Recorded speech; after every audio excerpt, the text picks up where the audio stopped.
Hey everyone, I'm Jonah, I'm Connor. and welcome back to Rank and File Sports.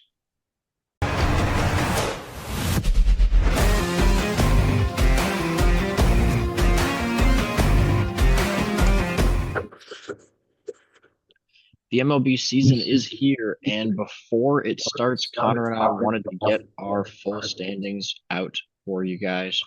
So we'll go ahead and just hop right into it. We'll start in the AL East, and the worst team in the AL East. We were actually a little bit torn on this one. It was between the Rays and the Blue Jays, but I think there is going to be a clear difference there. Yeah, I think the Blue Jays do have a little bit more talent. I think they just went through a little bit of a rough spell last season. I think they have the ability to bounce back, but I don't see the Rays succeeding as much as we've seen them in past years. I think a lot of outside issues have come arise. And I don't know. I just think that in a loaded AL East, these two teams are going to end up in the bottom, and I just think the Rays are going to finish at the very bottom. Yeah, now the top three was also pretty difficult to order here. A lot of people are really high on the Red Sox. We think they're going to be a little bit better, but we do still have them finishing third in the division, and we'll see if that's good enough for a wild card spot a little bit later. But for right now, third place behind both the Orioles and Yankees. And we do have the New York Yankees winning the AL East once again. Yeah, I mean, this Yankees team is just an absolute monster of a team. Orioles are going to be good, and they probably have the youth on their side, but the Yankees have a lot of experience and are just absolutely loaded top to bottom. And we're going to lean Yankees for right now as the World Series runner-ups from last season. Yeah, I think it's not a no-brainer pick, but with the amount of money they spend, they kind of have to win the division. Mhm. And they'll deal with some injuries along the way. I think Giancarlo Stanton and Lucas Gill are both starting the season off on the IL. Um, And Garrett Cole. and Garrett Cole. Well, Garrett Cole's done for the season, so Yeah. that's a big hit to the Yankees, but that's why they spent so much money and why they'll still be able to get through whatever injuries may happen along the way. And when you have Aaron Judge just mashing home runs all season, it's not going to matter. Yeah. Now, the AL Central was probably the toughest division to predict. Fifth place, not that difficult. That's going to be the White Sox again after an MLB record number of losses last season. Chicago not looking good for 2025. They'll definitely be in fifth place here. Now, the top four, I have actually seen these four ordered, I think, in every single possible permutation. For us, we're going to go ahead and put the Twins in fourth. Um, I mean, really, like, this could go any number of ways. The Twins could finish fourth. They could potentially win the division. This is the toughest division to predict by far. Yeah, I mean, with the Twins and with the rest of the AL Central, it's not like the Twins are finishing in fourth place with a record that's like comparable to the White Sox. That's not the case. I think, like Jonah was saying, because there's any which way you could have any of these four teams in these spots, I think it's going to be a pretty tight race in the AL Central. They're probably all going to finish around the same record. Maybe towards the end of the season, the Twins start to fall off, but I'm not saying the Twins are going to finish like below 500 Yeah, no, honestly, I could see all four of these teams finishing like within 6 games or so of each other. for sure. The Twins could be in fourth place with like only a 6 games trailing whoever ends up winning the division. Mhm. So I think it's going to be a really close race. Honestly, all teams are probably going to be pretty close to 500. I mean, we could see a division winner at like 86 and 76 or something like that, and the Twins could maybe be like 80 and 82. I think it's going to be really, really tight, and these top four teams are probably going to beat up on each other a lot. Third place, we do have the Detroit Tigers. I think it's going to be a really close competition with them and obviously the other two teams in front of them. along with the Twins, like we were just saying. This is a really solid Tigers team. I don't remember exactly where they finished last year. I think they did finish in third because I think it was Guardians, Royals, Tigers, because it was like a really tight race between those three teams. And was it one of those where it was like they were kept going back to like all the Tigers games because they just kept winning game after game down the stretch where they were like Yeah, what, like 10 games back and they ended up pulling to within like a game and a half or so. I don't know. I'm probably just making up numbers. But this Tigers team is very good. Obviously, they're led by their Cy Young candidate and Tarek Skubal, but outside of that, I think they have some good players in the infield and the outfield, but compared to the continued success in the division by the Guardians and the resurgence of the Royals, I think that they're just going to be able to slightly outcompete the Tigers with just that little bit more amount of experience. yeah. And while we think the Tigers and Twins are going to be really close with the Guardians and Royals to win the division, I do think that the closest race is going to be for first between the Guardians and Royals. Maybe a little bit of separation between the Guardians and the Tigers. Like I could see this being a one game separation between the Royals and Guardians, maybe two or three back after the Guardians. Still going to be really, really close overall, but we do like the Royals to win the AL Central this season. Yeah, I mean, Bobby Witt Jr. is, I would say, top, for sure, top 10. Maybe you could argue a top five player in the MLB, at least for a position player, not counting a pitcher, because that's just a whole different ballpark. And the Royals rotation is looking pretty scary good. It was really good last year, and I think it got just a little bit better. So they're a young team, which I mean, it can go a long way. Yeah, you might lack experience, but you're going to have a whole lot of energy and a whole lot of firepower to compete with. So I really like this Royals team going into next season. Yeah, moving on to the AL West. Fifth place here again. It's going to be pretty easy. It's the Los Angeles Angels.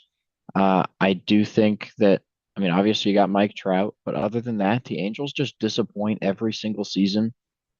Fully expect them to finish in fifth place once again in the AL West. Now, fourth place is where people might be a little bit surprised. We have the Texas Rangers finishing in fourth place in the AL West. Last year, sub 500 record, and it was a really disappointing season. I do think there's a chance that maybe they can get to around 500 this year, probably right about where they were last season. Honestly, I think the AL West again is going to be a very strong division. We're going to see a lot of teams around 500 again, kind of like the AL Central. Yeah, this division, like you said, is just as competitive as the AL Central. Maybe not as competitive towards the top, but maybe just in general, top to bottom, you could have this go any which way. But yeah, the Rangers are coming off a very disappointing season that comes off of a World Series win, which is kind of crazy to think about. But there's hope for this team. I'm not saying this team is like going to be in trouble. They still have Evaldi as their number one pitcher. They still have Jacob deGrom, John Grit. They got a solid rotation. Same thing as so many other teams. Still have amazing batters. They got Marcus Simeon. They have Corey Seager. They have Josh Young. They have Wyatt Langford, who's coming off of an incredible rookie season. This is a good team. It just compared to what we think the other teams are capable of ahead of them in the AL West, we're just going to have to put them in fourth place. I don't think it's necessarily as close as the Twins. I think comparatively, I think the Twins are going to finish maybe slightly ahead of the Rangers, but it's going to be very close. Yeah, it's definitely a close race. And in third place, we have the Seattle Mariners. Uh, Honestly, this was ranking the Astros, A's, and Mariners was probably one of the toughest ones to do. Obviously, the AL Central was tough, but I think the Mariners very easily have the potential to win the AL West. I also think that the Astros have the potential to win, and I'll go ahead and show you second and first. We do have the A's finishing second. I don't really see the A's winning the AL West. So this is where it gets a little bit confusing because I could see the Mariners winning it and getting first, the Astros second, A's third in that case. Other than that, I think this is the only other permutation. I don't see the A's winning the AL West, but we are very high on this Oakland A's team. They have a very young roster. They looked really good in the second half of last year, and they actually spent some money this offseason to bring in some veteran players. I do think that we're going to see a really, really solid team in Sacramento this year. Yeah, the Mariners, just going back to them, have the potential to have the best starting rotation in all of baseball. I'm going to keep going back to starting rotation because if you have, as we've seen, if you have a solid starting rotation or just one pitcher that you can rely on game after game, it's a difference maker because they're going to shut you down. Doesn't matter how good your batters are. And then outside of that, they have a solid team, but I do think we saw them start to fall apart towards the end of last season, and we might be in for that again. Who knows? It's going to be tight between them. If this is what the standings finish as, I think the Astros would be firmly in control of the division, and it would be a race between the Mariners and the A's for a potential wild card spot. Yeah, completely agree there. I think that the A's and Mariners is the closest race in this division for sure.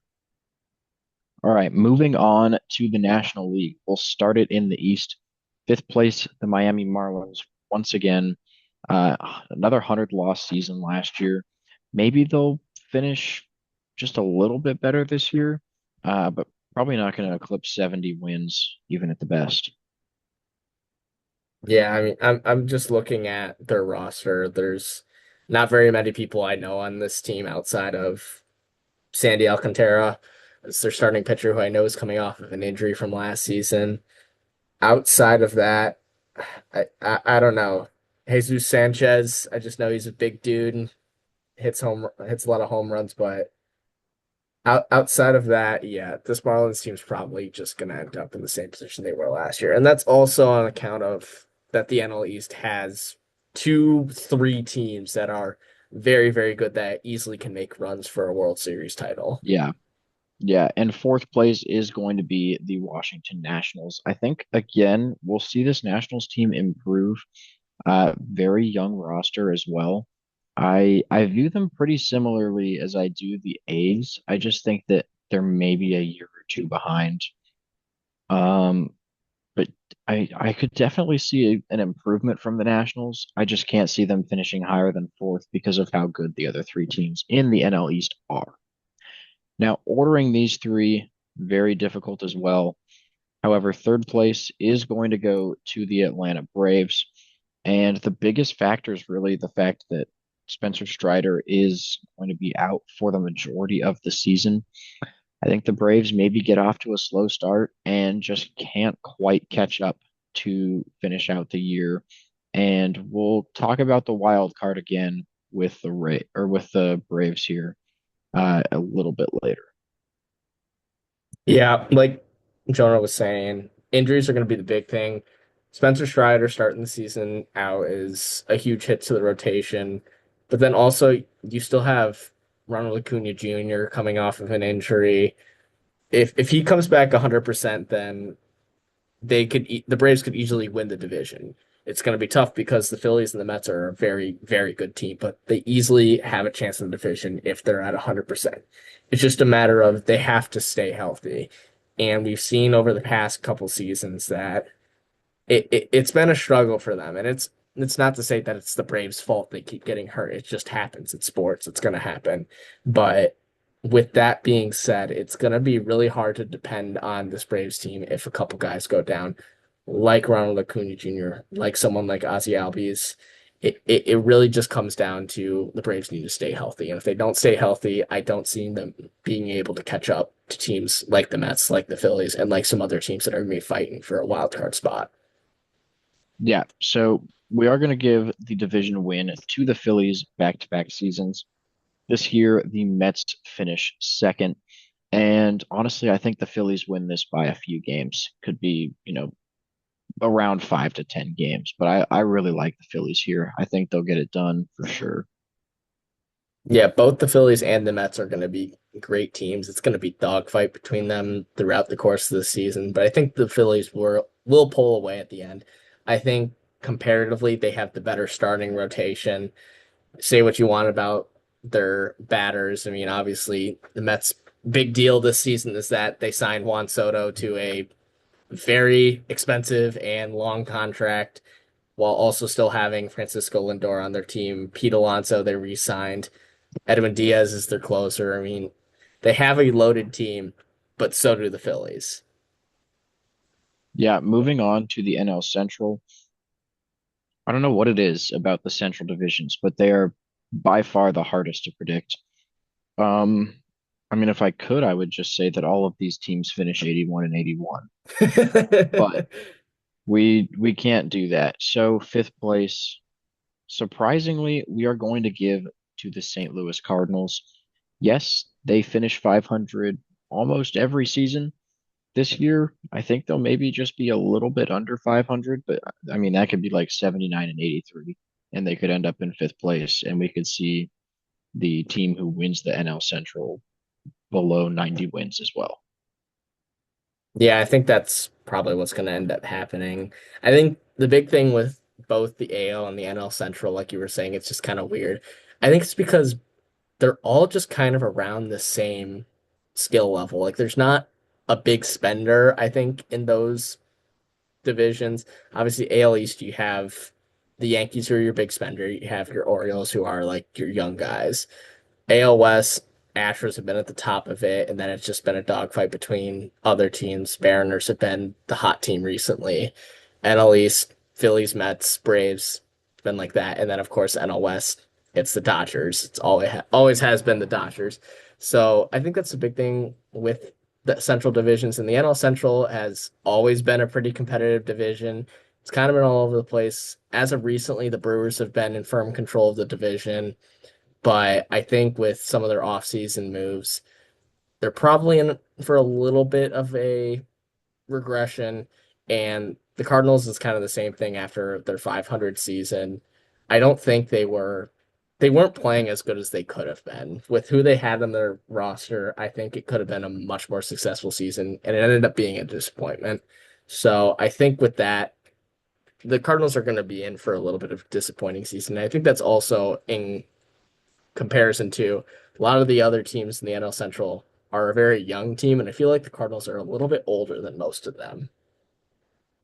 Yeah, you mentioned the Brewers. They are going to be finishing fourth in the NL Central this season. And just ahead of them, we have the Pittsburgh Pirates moving up from fifth to third. Obviously, the big story with the Pirates, Paul Skeens. Um, What can you say about Paul Skeens? I'm at a loss for words just because he had such a great season last year. I think he's going to be really solid again this year. This Pirates team's probably going to have their biggest problem on the other side of the ball with hitting. But I think the pitching rotation is going to be able to carry them a little bit up to third place this year. But there's definitely a little bit of a drop, in my opinion, from second to third. I really think the division here is going to be between these two teams, the Cincinnati Reds and the Chicago Cubs. We are giving the division to the Chicago Cubs. Yeah, it was predicted, I think, last season that the Cubs were gonna, I don't want to say walk away, but they were firmly the favorites early on to be the division winners after signing Craig Counsell to be their manager from their rivals in the Brewers. And they had a disappointing season, much like a lot of the other teams in the NL Central. And I think this year, with the signing of Kyle Tucker, who is an MVP candidate, I think they have a legitimate chance to finally put all the pieces together and win the division for what first time since 2017, maybe after the World Series, something like that. It's been a couple of years, but I do think with a healthy starting rotation with Shota Imanaga, Justin Steele, and I'm blanking on the last guy. What's his name? Justin Steele. James Talion, and Javier Assad. I feel like that starting rotation can be very solid. And I feel like they also have a lot of young guys that they're bringing. If Matt Shaw, obviously Matt Shaw struggled in the Tokyo series against the Dodgers, but if he can be the prospect he's expected to be, and maybe we can get a little bit more out of Dansby Swanson because he had a little bit of a down year, I think this can be a very good Cubs team, but it can be all over the place because that Reds team is very young. Ellie De La Cruz is entertainment at its finest in the MLB, and I could easily see that Reds team, with how young and energetic they are, making a surge and taking this division for the first time in what seems like a couple decades. Yeah, I think that's going to be a really, really fun race to watch in the NL Central. Now, the NL West, last place, again, just like the AL Central, pretty easy to pick here. It's going to be the Rockies. Exact same spot they were in last year. Lost 101 games last season, and probably going to lose about the same amount this year. I'd say them and the White Sox have the best chance to lose over 100 games in 2025. Now, fourth place, we are going to give to the San Francisco Giants. It's really tough to predict the Giants to finish in fourth because they went 80 and 82 last year, and it feels like the team did improve. But just with how good the other three teams are in this division, I can't see them finishing higher than fourth. Yeah, it's an interesting team. Personally, I'm looking at their depth chart right now. I didn't know that Justin Verlander, I totally forgot that Justin Verlander signed with the Giants. So that might help their starting rotation out a little bit. They do have a couple key guys coming in. They have Matt Chapman coming in. They have Willie Adames coming in. But overall, I just think compared to how stacked the top three teams in the NL West are, the Giants just fall a little bit short of that. It's going to be kind of a similar situation to the Twins, the Rangers, even like the Braves, even though the Braves are finishing in third place. It's just there is a little bit of a drop off between the top teams in the division and where the Giants are. Yeah, I definitely agree with that. And I mean, let's be honest. We all know who's finishing first in the NL West. The race between second and third, is it the Diamondbacks, the Padres? Really tough to decide between these two. I think it's going to be a close race, but we are going with the Diamondbacks in third place and the Padres in second. Obviously, the Dodgers will once again win the NL West because they're spending $1 billion per season.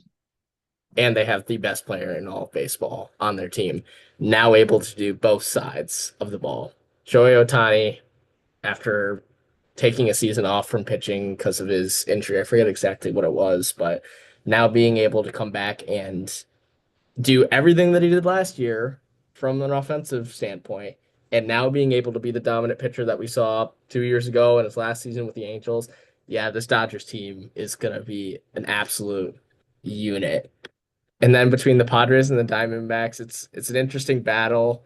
Diamondbacks have an insane rotation going now. I think they have Zach Eflin and Corbin Burns as their 1-2 punch. Padres have a stacked lineup of batters. I mean, Fernando Tatis Jr., Jackson Merrill, Xander Bogaerts if he's able to stay healthy, Manny Machado, Jake Cronenworth, Luis Arias. I mean, list goes on and on and on for the Padres.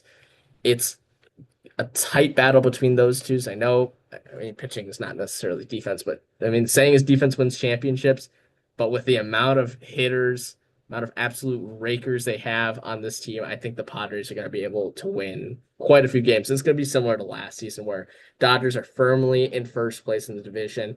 Padres and Diamondbacks are going to be a couple games behind, but they're going to end up having like the fifth and sixth best records in all of the MLB. Yeah, I mean, the NL West, those top three teams are all very, very solid. Moving on to talk about the wild card race a little bit before we go into the playoff picture. Uh, for the AL, I think it's going to be between obviously the Orioles, they should be in, they'll most likely have a wild card spot. So The last two spots are going to come down to the Red Sox, the Guardians, the A's, and the Mariners. And I think there's a pretty good chance Sacramento makes it. I'm really torn between Red Sox, Guardians, and Mariners. So we'll have to see on that one. And then the NL, it's going to come down to Mets, Braves, Padres, Diamondbacks. I don't think the NL Central will see a wild card team. Yeah, I don't think so either. I think the NL Central, even though it's probably the tightest race in the NL, it's the tightest race because there's going to be a significant drop off between the other two divisions. So I think the Mets are probably a lock just because I think they're going to be fighting with the Phillies for the entirety of the season for first place in the division. And then, like I said earlier, I think the Padres and the Diamondbacks are going to be in the same situation they were last season. They're going to be a couple games behind the Dodgers because the Dodgers have firm control in the NL West, but they're going to have a top five, top 10 record in all of the MLB. So I think for me, the NL wild card is going to be Padres, Mets, and Diamondbacks. The Braves are just going to miss out. Yeah, it that last spot's really going to come down to the Braves and the Diamondbacks. So moving on to look at the full playoff picture. So here are the top three seeds for both the AL and NL. We have the Yankees finishing with the best record in the AL, followed by the Royals and close behind the Houston Astros. I think maybe only a game or two separating the Royals and Astros. And then the NL got the Dodgers obviously in first. I think it's actually maybe going to be a close race with the Phillies there in second place. And then the Cubs will have the third seed. Now to the wild card for the AL. First wild card team, I think it's a no-brainer. It's going to be the Baltimore Orioles. And then the fifth and sixth wild card, I think this is also going to be really, really close. Like we were saying, the Mariners are going to have a shot. Maybe the Guardians have a shot. But the five seed, we're going to go ahead and give to, I know it says Oakland on the logo, but the Sacramento Athletics and the Boston Red Sox will take the sixth seed for the AL. Then looking at the NL wildcard standings, in the four seed, we have the San Diego Padres. In a very close fifth seed, we have the New York Mets, setting up a very interesting series between these two teams. Both have phenomenal players, very recognizable, the faces of the franchise, the faces of the league.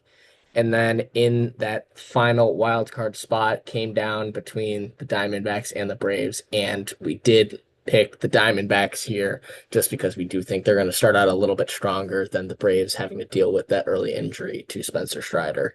So this sets up a very interesting playoffs. Yeah, I really like this matchup with the Orioles and the A's. But I do think just overall, the Orioles, they feel like a much more talented team. I don't really see a way that Baltimore ends up losing that series. So we are going to send the Orioles on to the divisional round. And then as for the Astros and the Red Sox, I think we actually see a bit of an upset here. This Red Sox team, a lot of people are really high on them. And I'm not sure I completely buy into the hype that they could win the AL East, but I think they could pull off a bit of an upset here and take out the AL West division winners in Houston. Yeah, Boston definitely has all the pieces to make a little bit of a run. It's just dependent on if they all stay healthy and can get there for that run. So it's not impossible. And then for the Orioles and the Athletics, it's a battle of two young teams, but the Orioles have been here one other time before. That experience is going to pay off in the end. So I completely agree with the Orioles and the Red Sox moving on to this one. Yeah, I In think the A's have a really good team, but like you said, they're young. I think they have a good chance to make the playoffs. I just don't think that they will go far if they do. Yeah, for sure. In the NL between the Padres and the Mets, it's really tough to pick between both these teams. Both have, like I said, phenomenal players on both sides. I think in this one, we're gonna lean to the Mets in this case. It's really tough between these two teams, but I think this sets up a very, very entertaining series ahead between the Mets and the Dodgers. But I don't know about you, Jonah, but this just feels like the Mets, with how much money they've spent, they have to get at least one big series win in the playoffs. And I think against the Padres, it's going to be a huge win. And then in the other matchup between the Cubs and the Diamondbacks, first of all, I'm going to say I'm a Cubs fan, and this matchup would scare me a little bit just because of that 1-2 punch of the Diamondbacks starting pitchers in Zach Eflin and Corbin Burns. If Corbin Carroll's able to bounce back, that doesn't help the case either. But I do think at their best, and what I think the Cubs are capable of this year with Kyle Tucker and second year with Craig Counsell, I think the Cubs have a decent chance to get one series win under their belt against the Diamondbacks. It's going to be a hard fought series between those two teams. Could see it going either way, but I'm going to lean Cubs here. Yeah, I think that will be a really entertaining series. Both of those should be really good. Probably both going to go to 3 games for sure. Moving on to the division series, the Yankees and the Orioles. This is a very, very tough one to predict. I was tempted to go Orioles, but I think, unfortunately for most baseball fans, the Yankees will get it done in 7. Yeah, that's a tough series. It's like we were saying before for if the Orioles can finish in first in the division, it's youth versus experience. Yankees are coming off that World Series appearance. They'll be out for blood and want to get back to one to take down the Dodgers if that's the matchup they end up getting, or take down whoever is in their path. So this is going to be an interesting series. I think despite the Orioles still being a very good team, not having Corbin Burns, who was their X factor last season, is going to be, in my opinion, the thing that's going to end up costing them in this series. Because despite Garrett Cole going down, the Yankees have a lot of pitchers that can step up for them. Yeah, and speaking of pitchers, I really like the pitchers that Kansas City has. And overall, this is a really, really solid Royals team. And while I think that the Red Sox are going to be a lot better this year, I mean, we have them beating the Astros in the wild card. I like the Royals here to move on to the ALCS. Yeah, I'm with you on this one. I I'm really high on this Royals team. I think last year I picked them to win the World Series or at least make the World Series.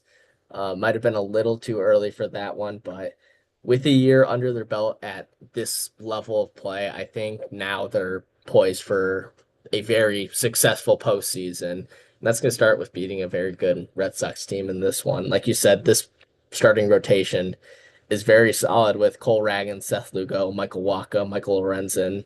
It's it's a solid starting rotation that's going to be able to dominate any game that they're going to end up playing against, any team they're going to end up playing against. So I really like this Royals team.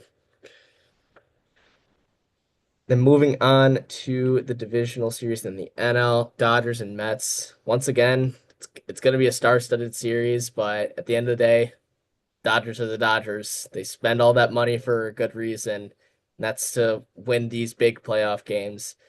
Could it go 7 games? Yeah, who knows? Maybe the Mets get hot for a couple games in a series like this.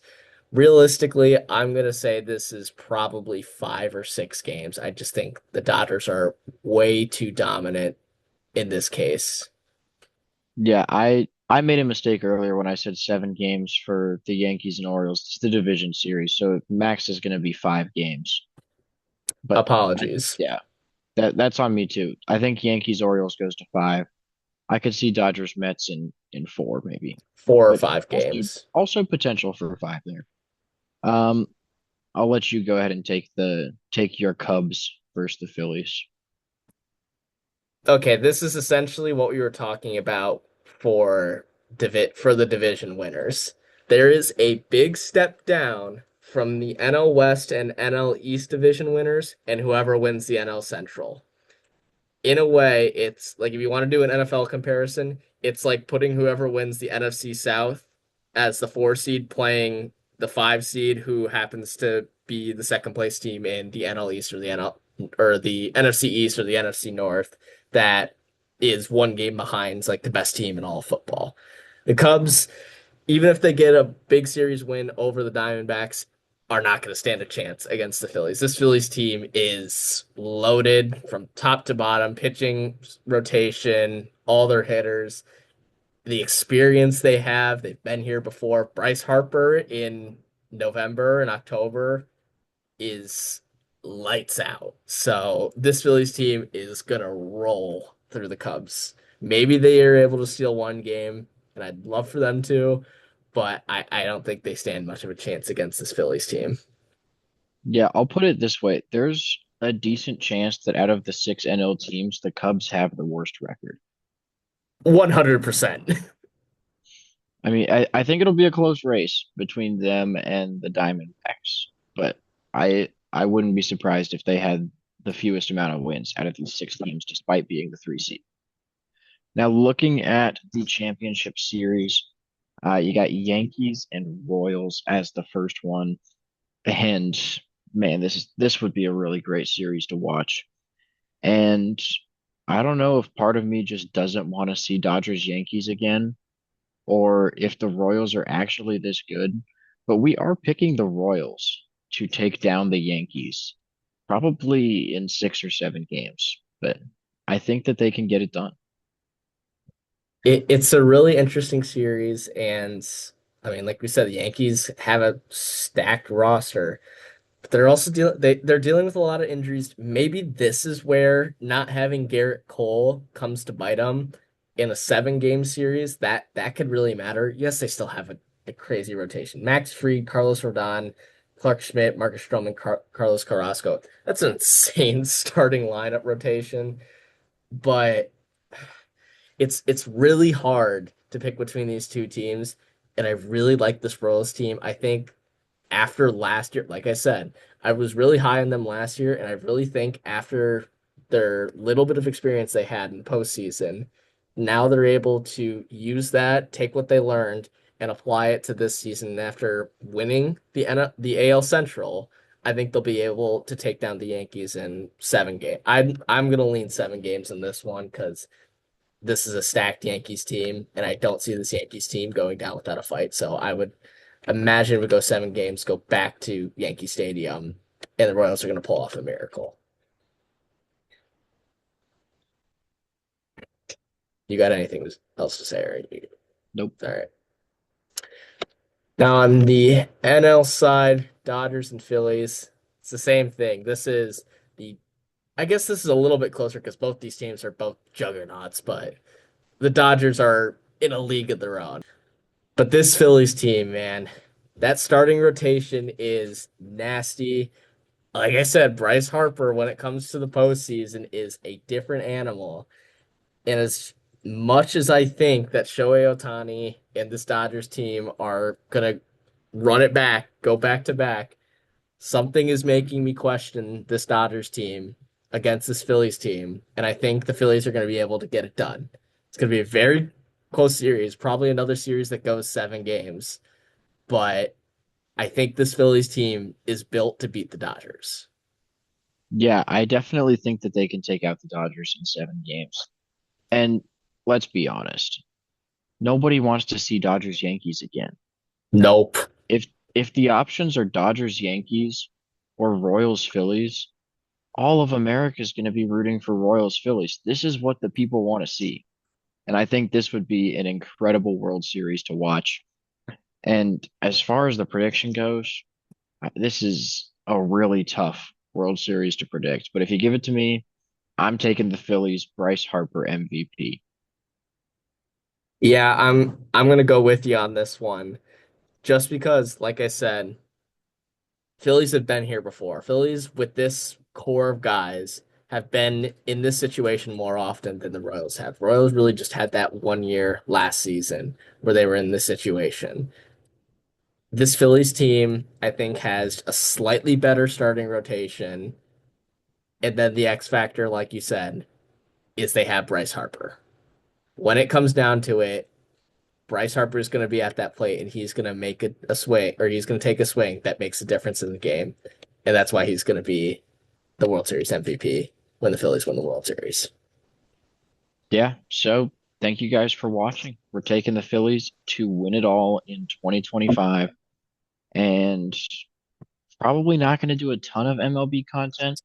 But maybe we'll take a look at the postseason picture, halfway through the season or so. We'll probably figure out a couple of things to do. But for now, thank you for watching, and we'll see you in our next video.